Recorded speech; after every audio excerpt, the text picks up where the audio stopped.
Hello and welcome to Great Writers Steal.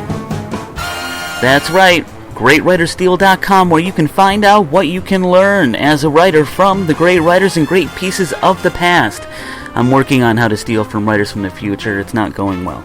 Maybe a Kickstarter. Today, we're going to be talking about a debate that we've been having for a very long time in the writing world, the MFA debate. Should you get one? Should you not get one? Is it necessary? Is it a waste of time? And a waste of money? Instead of just having that same old debate, I'm going to look at a piece by a writer named Okla Elliott.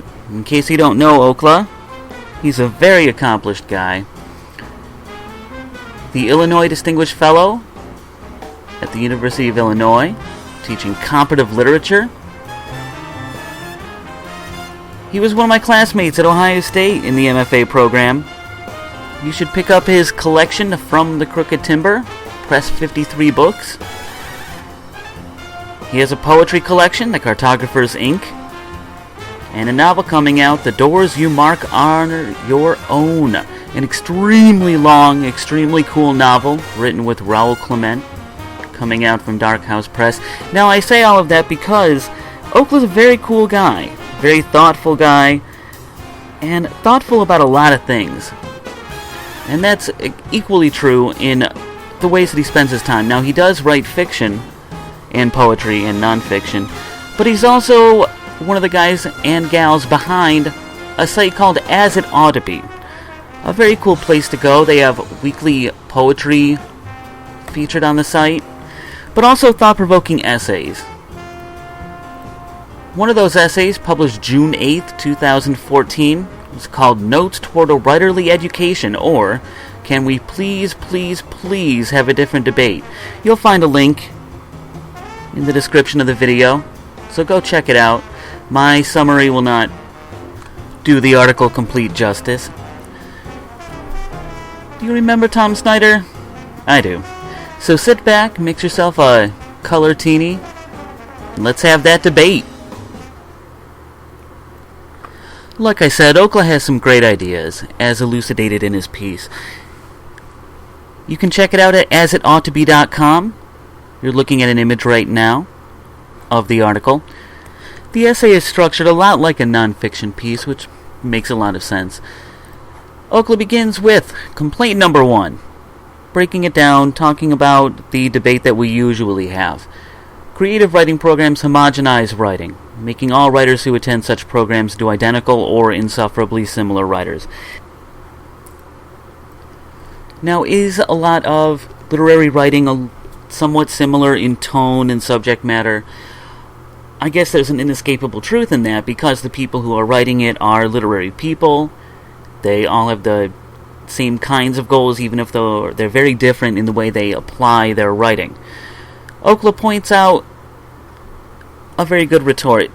Think about it. David Foster Wallace, Richard Ford, they have MFAs. Andrew Hudgins, Marvin Bell, Kelly Link, Donald Ray Pollock, all of these people, very, very different writers, all of whom have an MFA. The MFA does not so much create this kind of homogenization. Complaint number 2 that we always hear.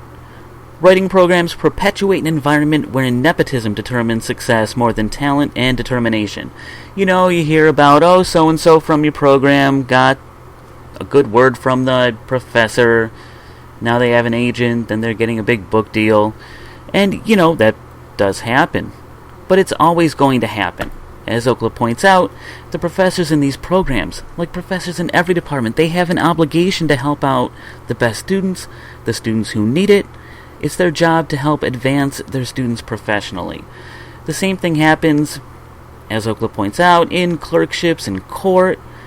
These things are going to happen, but they don't happen as often as some kind of complainers may think about.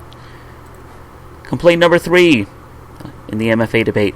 Creative writing programs exploit their students, either by charging them outrageous tuition for a degree that doesn't necessarily lead to gainful employment, or by exploiting their labor through teaching assistantships.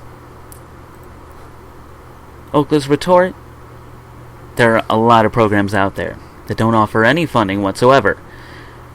Some of them will even offer first-year funding and then nothing after that, which is even worse. But, as I can attest from Ohio State, there are programs that fund quite well. They offer students health insurance, and they take very good care of their MFA students. Maybe not the best argument to make. Much more important to Okla and to the rest of us are the ways that he advises us to change MFA programs. Change number 1 that he proposes: reading classes taught by outside faculty. I love this idea. Some of the most valuable times that I had during my MFA was in my Renaissance drama class, in the other classes that I took, and that includes a class I took in colonial history as a grad student. Now, I'm not going to be a graduate student in history, unfortunately, but I learned a lot. I got at least one poem out of my colonial history class, but more importantly, I learned how to think like a historian, which has served me well in my time. I learned how to think like a Renaissance scholar, which is very important to me. These kinds of things do the job of the university, to expand our understanding of the world and to help us grow intellectually. Change number 2. MFA and PhD programs should offer translation courses. I cannot support this strongly enough. Now, even though I had 5.5 years of German instruction, mein Deutsch ist nicht so gut, and I wish it were better. My basic understanding of German helps me understand the way that language is used by people, helps me understand how words are put together. And I wish that I had a greater understanding of English through the lens of German or another language. So I really can't support that idea enough. Change number 3 to the MFA program, a study abroad option.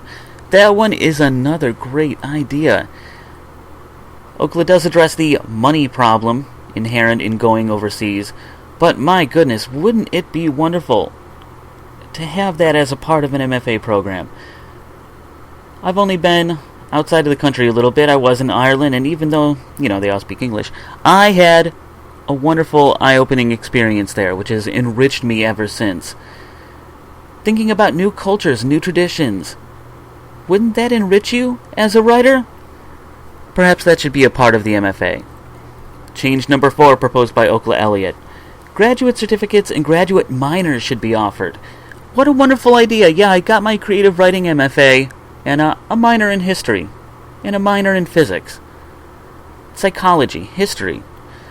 Again, the point is to create well-rounded writers who have a wide frame of reference and can write all kinds of stories about all kinds of people in all kinds of places, which would also break that mold, the impression that stories from MFA people are homogenous. Okla also importantly helps us to reimagine the MFA. Instead of aggrandizing people who have achieved great success and great talent, that's obviously a great thing, why not glorify the idea that we make everybody someone who loves literature? Why can't we glorify that there are people out there who, even though someone like me, I guess, who doesn't have the talent of a T.C. Boyle, can expand his mind and become a greater appreciator of literature and, importantly, try to evangelize that love to others?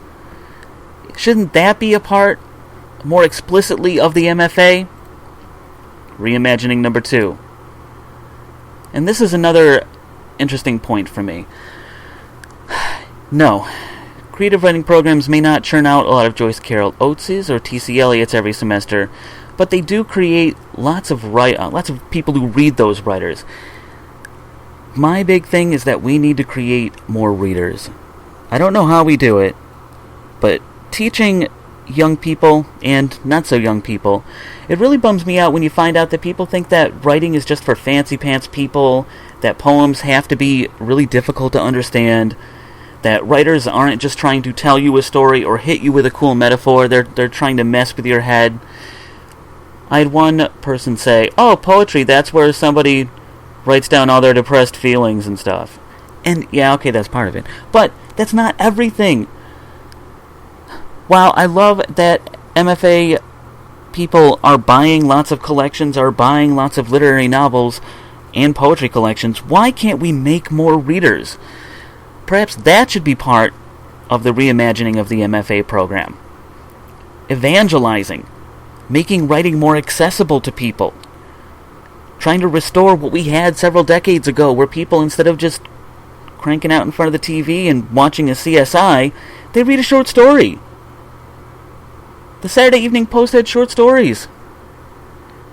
Why can't we be that way again?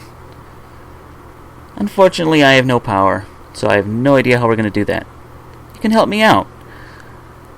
More importantly, what do you think about Okla Elliott and his essay? What do you think about the MFA debate? Isn't this the debate that we should be having instead of the traditional, well, do you need one in order to be a writer? The answer is no, obviously. Leave a comment. Check out Great Writer Steele. You can connect to me on Twitter at GreatWritersSTE on Twitter. On Facebook, Homing Pigeon. I have a Tumblr that I don't use very much because Tumblr is very difficult to understand. I don't get it. Until next time, this is Kenneth Nichols for Great Writer Steele.